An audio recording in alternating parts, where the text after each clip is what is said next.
Hello, and welcome to the Corey Network. We have several real estate industry-focused podcast shows showcasing around top leaders, company cultures, and experts serving all verticals of real estate. First up, we have Meet Your Next Best Hire, a podcast featuring and highlighting top industry real estate leaders looking to land their next venture in the job marketplace. And second, we have Company Culture Ambassadors Show, a podcast featuring top leading brands and organizations sharing their company culture, values through their voice to attract top talent to join their teams. And finally, Coffee Combos with Kelsey Corey, a podcast featuring real estate industry experts adding value through their insights, expertise, and backstories to our community. I'm Kelsey Corey, your host. With over a decade of real estate executive search and recruiting experience and the founder of Corey Executive Recruiting and Leaders on Deck, I've had the unique privilege of partnering with top real estate firms to recruit and place high-level leaders across the country. In these podcasts, we will have the amazing opportunity to hear top real estate industry leaders and organizations sharing their career stories, leadership and management style, and ultimately what they're known for in their craft and values that they're driven by. I can't wait to dive in and connect you with the best talent in the marketplace with top industry leading brands and building high performing teams. Let's dive in together.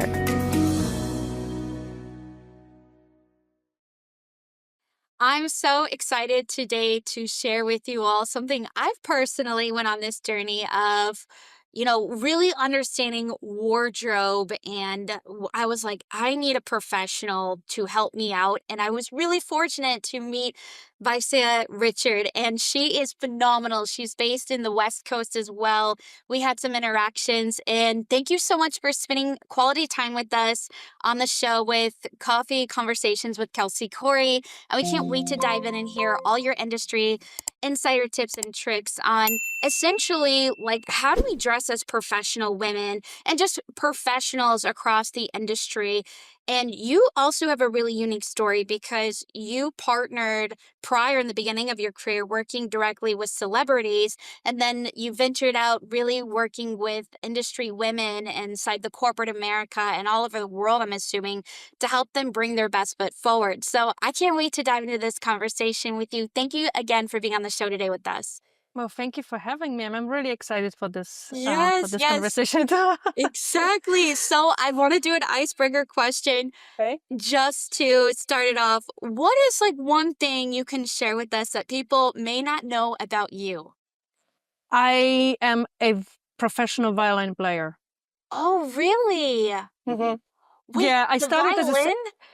I started as like my whole family is musicians. So obviously following the path of my mom and my dad, my cousins, my uncles, you name it, my grandma, my grandma, like the whole family for generations were musicians. So obviously I was as a child very talented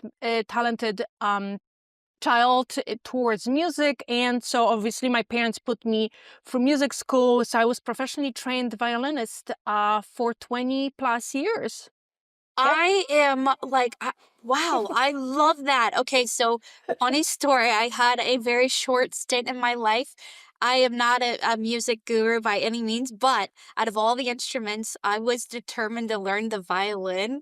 Oh, yeah. And I failed so bad. I was like, I've got to cut this out. This is what I'm always being asked. Like, there are two questions. Like, can you still play? I mean, I haven't played for a really long time. And another do you play for fun?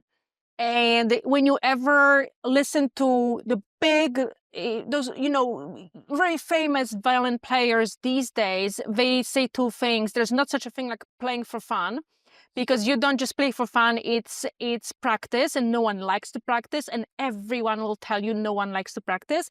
And second thing, playing violin is not like riding a bike. It's you can't just get on a bike and just run. It's sort of like if you ran a marathon 20 years ago, can you run a marathon today without practice? You can't. You can run, but you won't be able to have a stamina to run, a marathon without really practicing and being ready for it. So it's pretty much the same thing. I can pick up violin, I can tune, I can play whatever I can remember, but does it sound amazing? No, it does not anymore. It's better than me. I'm Oh, sure it is, but it still sounds terrible. I love that. I think you just got a lot cooler. I think that's really inspiring to know that you've been doing that for so many years and it runs in the family. It just speaks volumes to your creativity. And let's dive into all the things. So I'm really passionate about this topic of, wardrobe professionally, helping industry leaders to put their best foot forward in their attire. I know when I reached out to you, I was like, I need help. I feel like we grow in different seasons and seasons change and evolve. And I just really struggled with this. And there's some people out there who just have a knack for it. But can you share a little bit of the background? Like, how did you fall into what you do with your profession and then segue into what is it that you do so we can all kind of have like a footprint to build off of?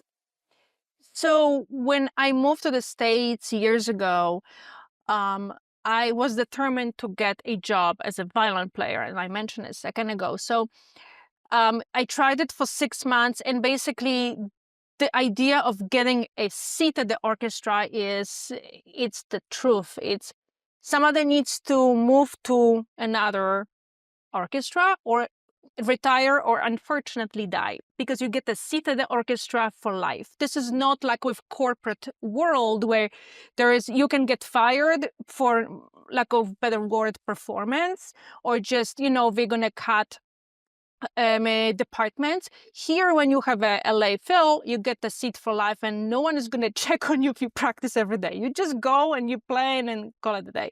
So it's very difficult. So at that time, my husband at that time was working with big bands. One of them was Matchbox 20, and the guitar player who was performing with Rob Thomas at that time asked me if I want to shop with him for a outfit to wear for one of the stage performance. And then that's what I did. I went and I found him an outfit, and he's like, you should do it for life. Like, you should be a stylist. I'm like, at that time I did no idea if this career like direction even exists. Obviously there were magazines and there are editors and stylists working in the magazine, but freelancing was really unheard of at that time. Ends up being there's the whole industry. And so at that time, I had a friend who used to work at People's Magazine, and she put me in touch with an agency that represented models, but also that agency represented makeup artists, professional makeup artists, hairstylists, and stylists. And that's how I got into intern with a stylist in Los Angeles back in the day.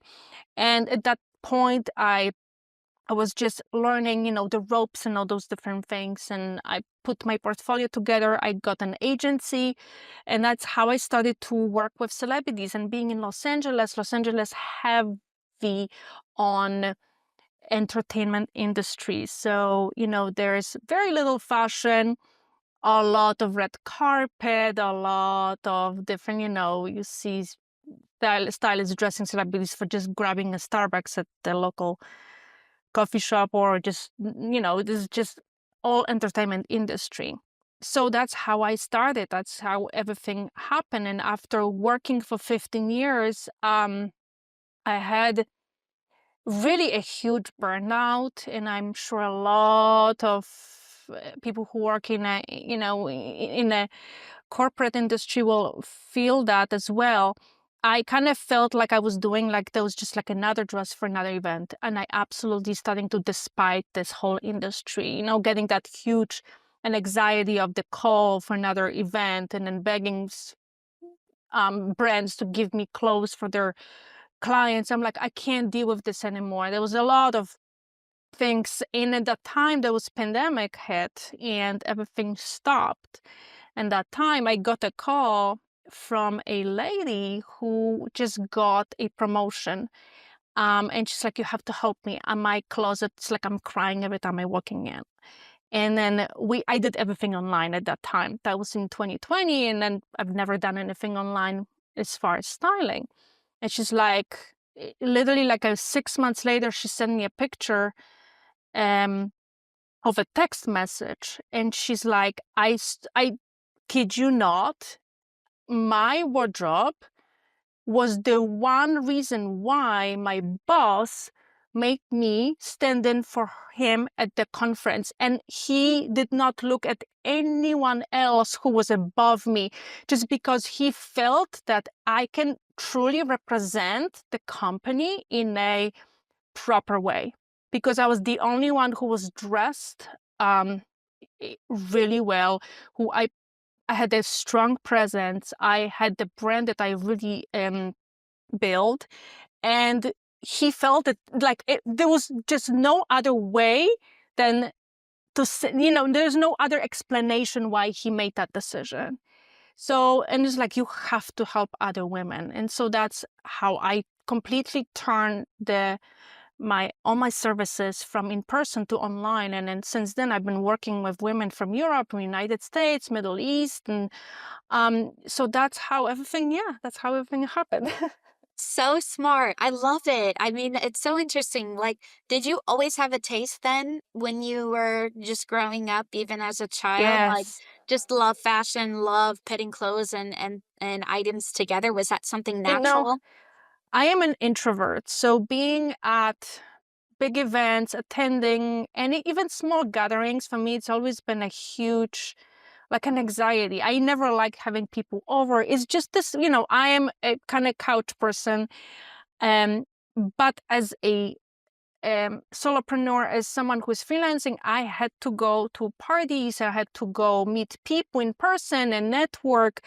And even from younger years, I remember clothes always gave me this insane feeling and this really strong, I say, confidence. When I walked in, I could pretty much, like, I felt like I belong, if that makes any sense. I walked into a room and I was like, I've got this. Like, I walk in and I can kind of tackle anything that I need to tackle. And then that kind of like gave me this, amazing feeling. And always loved shopping. That was like my sort of cardio. People go shopping, people go running, I go shopping online. I just browse and I just, that was just like my favorite thing.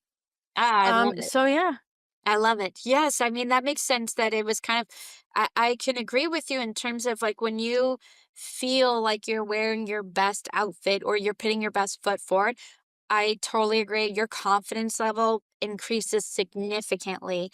And I think for many of us, it's like some of us have that natural gift like you, where it's like we know what to wear, we know how to put all these items together, we know when we walk in a store. But I also think there's a lot of people like me where you walk into a store and I feel so overwhelmed. I'm like, I don't know how to put these items together. I don't know what pieces would look good.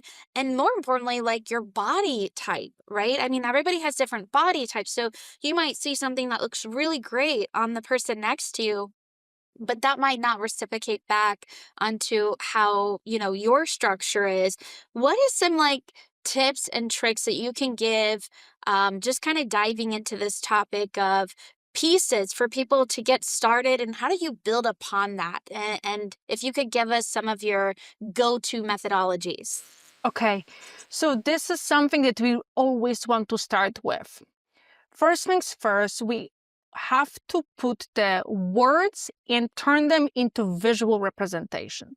So I hear very often from women, I want to look professional, I want to look polished, I want to put together, I want to look iterative, I want to look like I have it together, I want to, all those different things. And I always say, what does this mean for you? Right? So how does it visually looks for you? And then outside of looking from like different styles and things, we have to be very specific in what that sort of clothing and wardrobe looks specifically for us. And we want to go with very specifically with colors, what colors we love to wear. Don't think about color analysis. Does it look good on me or not? Don't even think about it. Just what really you love. Is it pink that you're wearing right now? Is it marine blues? Do you love bright colors? Do you like more muted colors? A lot of times our intuition It works so well, and we usually go for the colors that we look good on. Like those colors gonna look really good. Okay, so that's gonna be number one. Number two, look at overall clothing. When you look in the store, what do you like about that piece? Is it the pattern? Is it this? Is it a silhouette? What is that you love about that piece? And then you want to write it down. Is it a pattern? If you like the pattern, like geometric pattern. I didn't know that I love geometric pattern, but I would always grab it. I would just grab it, but I didn't know why until I figure out that I love geometric pattern. Now it's so much easier. I see geometric pattern. I know why I love this because it has geometric pattern. It has buttons. It has a collar. I love button-up shirts. You would open my closet, it's all button-up shirts. And I don't care that it's repetitive. I love it. I feel so good in it. Geometric patterns, button-up shirt. I'm being very specific about the silhouettes, about patterns, and about colors that I love to wear. And so that's the first step. And then you want to write it down. Write down geometric patterns. I love color shirts. I love, let's say, V-necks. Like for you, maybe like light pastel colors, feminine blouses. I love ruffles, whatever that looks like for you. Very specific. And then you want to turn all this that you wrote down, all those words, those keywords, and turn them into visual representation because you have to see it. We cannot say I want to look polished without seeing what that polished looks like for us. Because for me, it's going to be a button-up shirt with geometric patterns. Not feeling polished for me, but for you, it's going to be a pink floral ruffle blouse with pastel blazer, for example, right? I would not wear this, but for you, it's polished.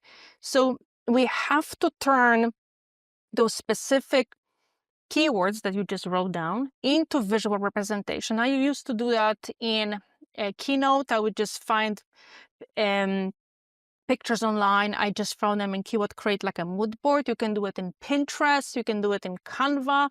You want to see it. If you see it, because fashion style is so visual, we can talk all day long about it until we actually see it and why we love this. And then everything else is easier. You're not going to be overwhelmed when you're shopping because you're going to know the brands that are going to have those things. I have a list of 20 brands that I shop at. Okay. No, that's actually really great bite-sized information. So it's really understanding that we all kind of use the same language in terms of what we're looking for, but then when we have to hone in, it's like that makes a lot of sense that we all have different ideas of what that means to us. And to think somebody else understands that without us actually doing the homework and diving in, and what does this mean? You can't really get to point A to point B, which I think that's the area I've probably struggled the most in, honestly. And I think other people. And so it sounds to me like even what you find in the store and so forth, it's really more about what's your intuition, what's your gut instincts, what do you feel you would feel comfortable in. It's not necessarily what's the hottest trends today in the market, because that might not resonate with you. It sounds more of like what's that timeless look or something that you just feel confident you could wear at any point, any time, which I think you're totally right. For me, it's pastels or it's different like light colors and things like that. And that kind of goes into my next question is, I actually love the fact that you said even create like a mood board or different ways that you can then take this ideology and then pivot into a visual representation. I feel like that is something that can help you feel more confident when you walk into the store. And again, not feel so overwhelmed. Why does this matter so much? Like in terms of, I know it seems so obvious, but from your point of view, from the clients that you've been able to serve and work alongside, what have you noticed inside the transformation from folks that didn't know what to do with their wardrobe to partnering with you? And then what have those outcomes been on your side? I mean, it's been huge. Everyone from having, I think it's the biggest one is the stress, is the worry, is the spending time and money. And I think that's taking, it's sort of like another thing that we have to solve out of the way. And then when you walk into the room, you don't overthink anything. You just know that you've got it. You doing the presentation, you don't have to think what people, am I going to be judged for this? Am I overdressed? Am I underdressed? Are you comparing yourself to somebody else? Oh, I should maybe do the color, or maybe I should. So for my clients, mostly it's a lot of, and they also have so much fun doing that too. So like just, I turn them into like almost shopaholic, like Oh gosh. no, not in a way like I always tell them, don't shop if you don't have to, but it's almost like I'm having fun doing it. I actually love to, and I'm enjoying it. I've never thought about wearing things like that before. So there's a lot of more like a mental changes. It's sort of like the way we think about ourselves, the way we being perceived, the way we walk into a room, the confidence level. But on another side, also we feel like the whole process so much easier too, so much easier to find what I need. I don't have to stress anymore about this. I have everything in my closet that I need. I just have to put an outfit and go and have to worry about this. So, and then that goes with whether I always say, like, I gain 5 pounds.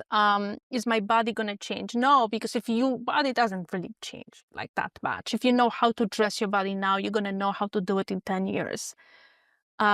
So there is like that side of a more physical side, but then also more like the mental side. I don't know if that makes sense. Yes, yes.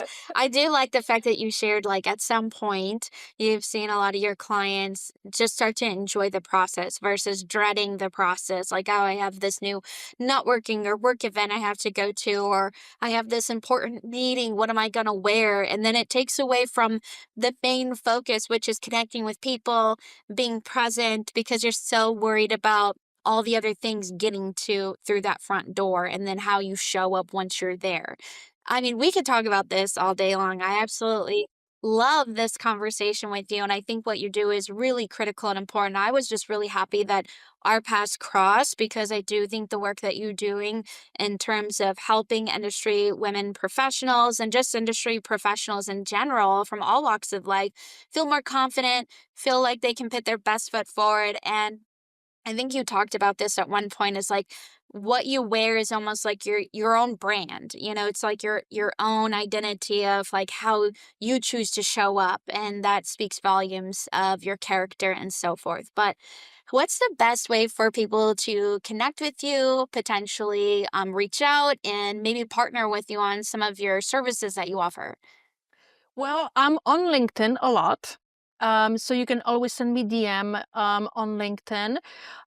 You can follow me on Instagram at Basia Richard. So it's Basia.Richard on Instagram. I'm restarting my YouTube, which I've been dragging for a really long time, but I'm finally going in, it's absolutely my favorite platform because I spend myself a lot of time on YouTube, and so that's going to be another thing. And you can just go to dress4impact.com. And I just share like a 100-page free guide on how to turn your wardrobe from elevate your wardrobe and refine your wardrobe without relying on the boring, black suits and gray dresses, because that's what we think we have to wear. Actually, I'm going to show you how to wear patterns and colors and textures, and how to elevate your wardrobe and wear for all different work occasions, whether you are dressing for like networking, I'm going to a conference, or just going to the office. So I love it. I love it. Thank you so much, Pasha, for sharing. I mean, that's a wrap. I mean, if you are looking to elevate your wardrobe, we're going to share all of your contact information, your website, your YouTube. Congrats on finally pushing forward with that. And that way you can get connected with her and follow her. She always is sharing different industry trends and tips. And you never know, she could be a great resource and contact for you. So thank you so much again for spending time with us on the show today. We're so glad that you shared all your industry expertise with us. Well, thank you for having me. Thank you. Thanks. Thanks again for listening and sharing your time with us on the show. I hope you enjoyed listening and learning from various leaders our industry is so fortunate to have inside the real estate space. If you're a high-level leader within the diverse real estate ecosystem and looking to land your next venture and would like to share your story from your own voice and perspective, or if you're a leading real estate organization and want to share through your own voice and narrative your company culture, values, and ways you recruit and retain top talent, let's get connected. Then be sure to check out our firm also at Corey Executive Recruiting and Leaders on Deck via CoreyExecutive.com. Our mission is to continue to be trailblazers within the recruitment space and bring meaningful leaders to the forefront to drive growth and empower people. If you've enjoyed this session, please like, comment, and subscribe to support us. And thank you so much to our partners at Multifamily Media Network. We couldn't be more grateful for our collaboration. Stay tuned and join us on our journey.